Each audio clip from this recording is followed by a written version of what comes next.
Welcome to R&R Living Life.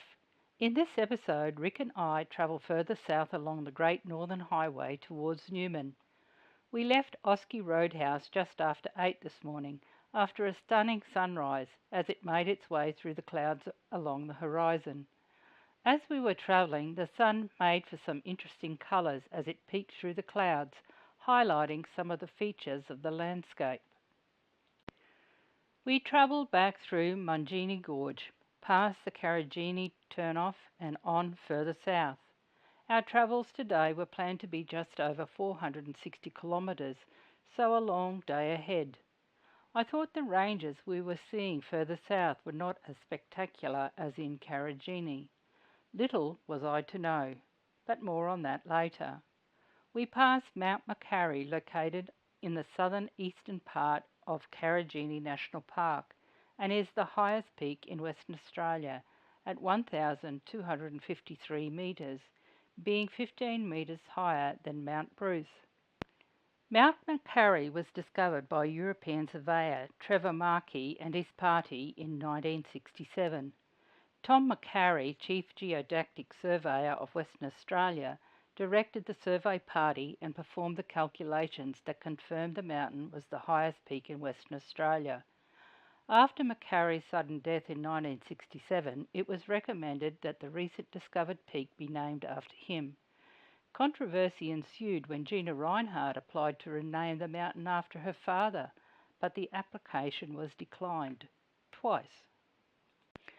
We passed through Duna Downs, a working cattle station currently owned by the mining company Hamersley Iron, part of Rio Tinto, and ran in conjunction with 5 other stations, collectively running a herd of approximately 24,000 head of cattle.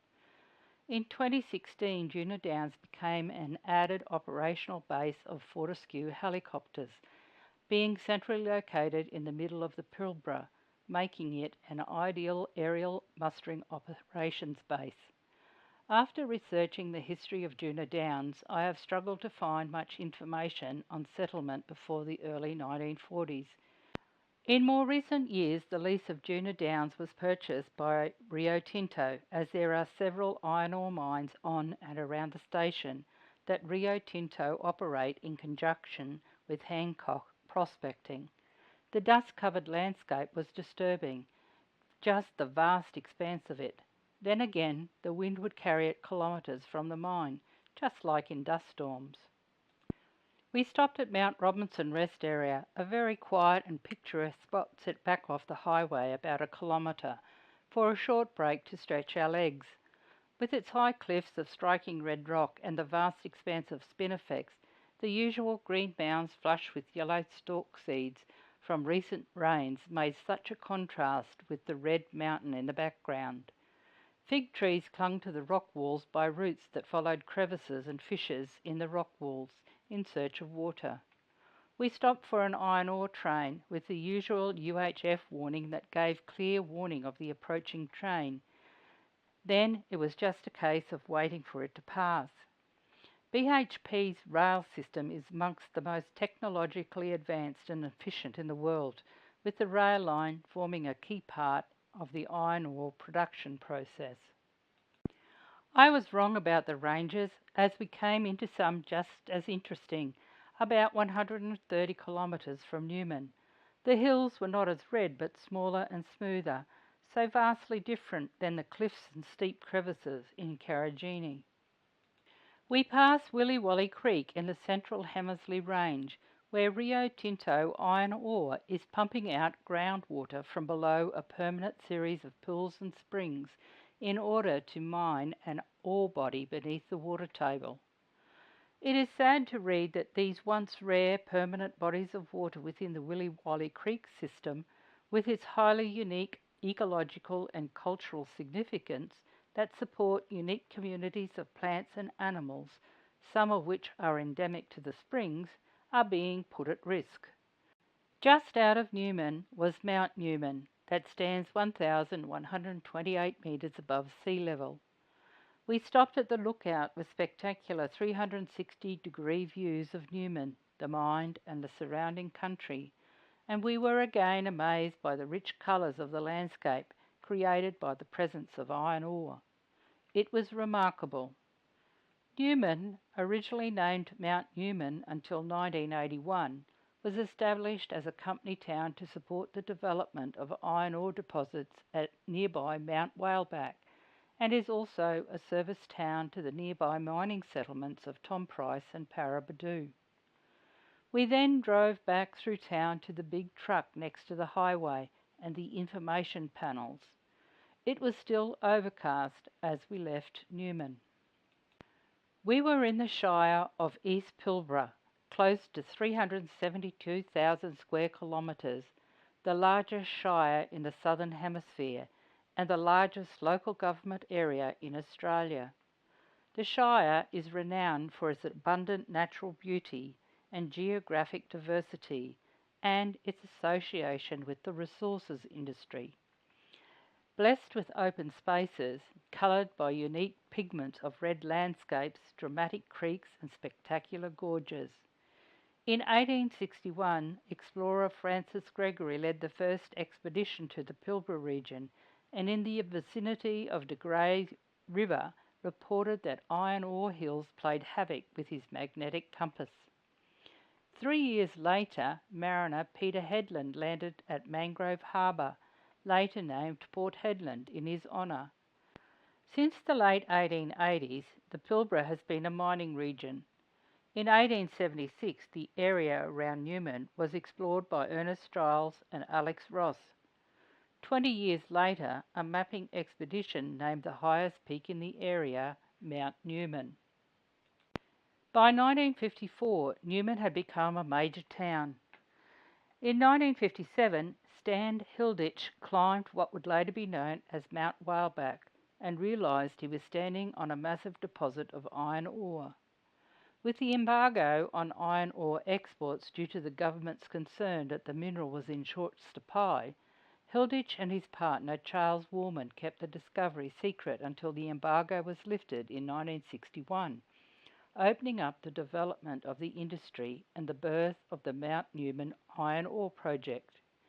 In 1965, construction began to establish a mine town and railway to transport the iron ore 110 kilometres to the new port facilities at Finucane Island, Port Hedland. After a mammoth construction effort that culminated in the building of the town and a 426-kilometre railway to the coast, the first ore from the Newman project was railed to Port Hedland from Mount Whaleback in January 1969, followed 3 months later with the first shipment dispatched to Japan. Today, BHP has 6 extensive high-grade hammerite iron ore mining operations in the Pilbara, with a number located near Newman. Just before midday, we passed the Tropic of Capricorn and then the Capricorn Roadhouse. We were now crossing flatter country covered in moss grass and scrubby bushes. We stopped for roadworks at Capricorn, approximately 30 kilometres north of Camarina Roadhouse. Being a Queenslander, I missed the photo opportunity of the Bulu Downs turnoff, though not the one in the Channel Country, but it did bring back memories of our Western Queensland adventure last year. Sand ridges covered in spinifex seemed to be the character of the country north of the Roadhouse. Around 1:30 we stopped at Kalmari Roadhouse on the Ashburton River between Meekatharra and Newman for a break and found a spot not far from the Roadhouse for lunch. There were a lot of trucks and wide loads parked at the area. After lunch we made our way further south to the Gascoyne River South Branch, over long flat stretches of floodways. We made camp in a free camp beside the Gascoyne River. The Gascoyne River is the longest river in Western Australia, 865 kilometres from its upper reaches until it reaches its mouth as it flows into Shark Bay and the Indian Ocean at Carnarvon. It is said to be an upside-down river because it flows for about 120 days of the year and below the dry riverbed for the remainder of the year. It is, in effect, a huge water storage system, with the river aquifers lying below the desert sands. The Gascoyne flows through sparsely vegetated countryside, which is used mainly for gold mining and sheep and cattle grazing. It includes many permanent pools that are available to both stock and native species. The Gascoyne is joined by 36 tributaries, one of which is the Lion, and together with the Gascoyne provides a catchment area of 68,326 square kilometres that lies entirely to the east of the Kennedy Ranges and extends some 480 kilometres inland. We had remained hooked overnight and were moving on just after 7. We were treated to a very orange sunrise, but there were too many trees to take photographs, so I took the clouds instead. Out the passenger window we passed hard claypan country with occasional hills of the Peak Hill area, before we were stopped by roadworks about 80 kilometres north of Meekatharra. About 20 k's from Meekatharra, there were a few spots of rain on the windscreen, arriving in town around 9:30. I was a little disappointed in the town, but on reflection I think I had been expecting a bigger town. The gold mining riches of yesteryears have left a rich legacy for the town and the region. Active, profitable gold mining operations continue in the district, and the relics of those long past are dotted throughout the countryside. Meekatharra is in the mid-west region of Western Australia, in the Murchison area, and has developed into an important service centre for the pastoral and mining industries since the 1890s, when gold was first discovered. Like so many other gold mining towns, it began life as a collection of rudimentary bush timber corrugated iron and hessian shacks. Today it is a major supply centre for the pastoral and mining area within the vast shire that covers 99,974 square kilometres of semi-desert, where only 48 pastoral properties produce sheep and cattle. Meekatharra is a centre for sheep and cattle transshipment, initially by rail but now by road trains. It is also a regional home of the Royal Flying Doctor Service and the School of the Air, as well as a number of government departments, including the Bureau of Meteorology that launches weather balloons twice daily. The Peak Hill camshaft on display in the park was from the Peak Hill goldfields, where a government battery was erected with a 20-head battery, with the camshaft on display having operated 10 of those stampers. In September 1892, Will Wilson strayed from his camp near the source of the Murchison River about 100 kilometres north of Meekatharra, where, when following tracks, found slugs of alluvial gold lying in the dry riverbed, resulting in the Peak Hill goldfields.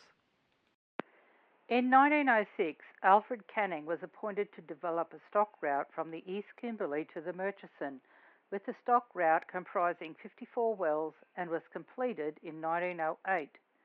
When the railway arrived in Meekatharra in 1910, the town became the railhead at the end of the route, and in many ways ensured the town's survival. The railway took the first shipment of wool out of the area, and it continued to serve the local pastoral interests until it closed down in 1978.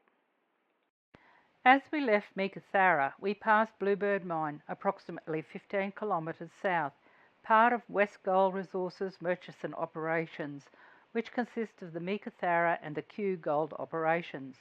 The Bluebird plant is a central processing location for 3 underground gold mines, 3 surface operations and 1 open pit gold mine.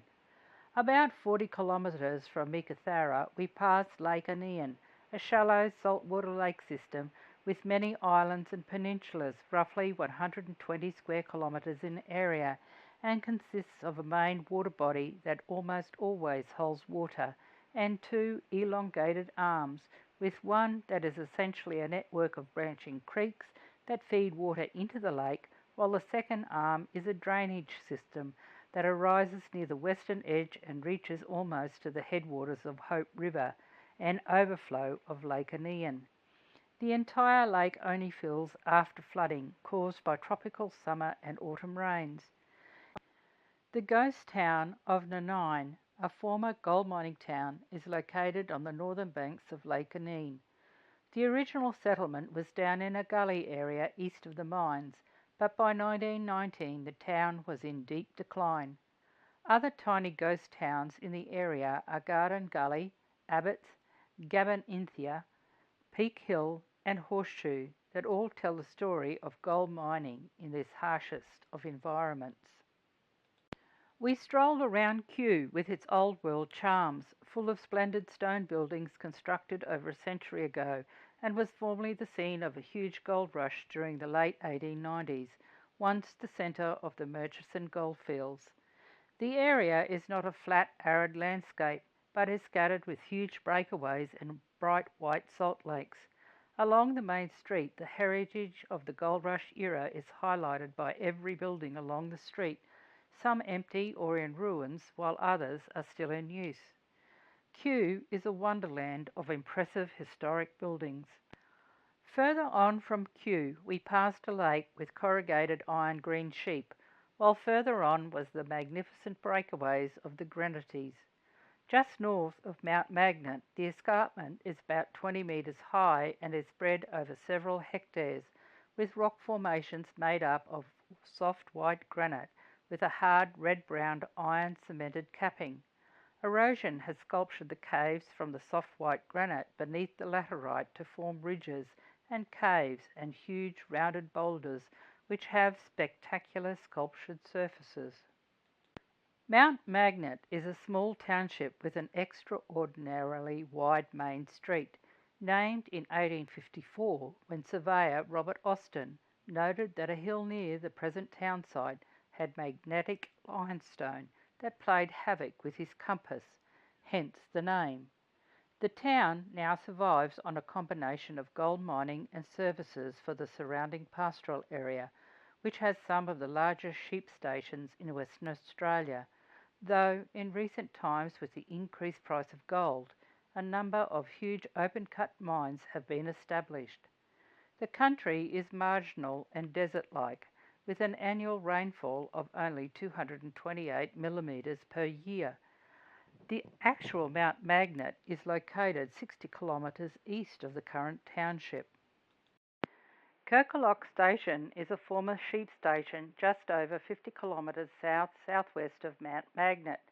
The station covers an area of approximately 100 square miles of leasehold land. We made camp at the typical main road's 24-hour rest stop at Kirkalock Station, where there was a huge area with a secluded field behind the truck and large vehicle bitumen pullover spot, but we were not bothered by any road noise. I will leave you for this episode as Rick and I enjoy the stunning sunset and revisit some of the amazing scenery, history and reminders of yesteryear we have seen in this vast and remote region of Western Australia. I hope you have enjoyed this episode. Give us a thumbs up if you have. Join us next time as we make our way further south through Paynes Fine, Mickering and on to Southern Cross. Take care and stay safe. Cheers for now. Rick and Rosemary. R&R, living life.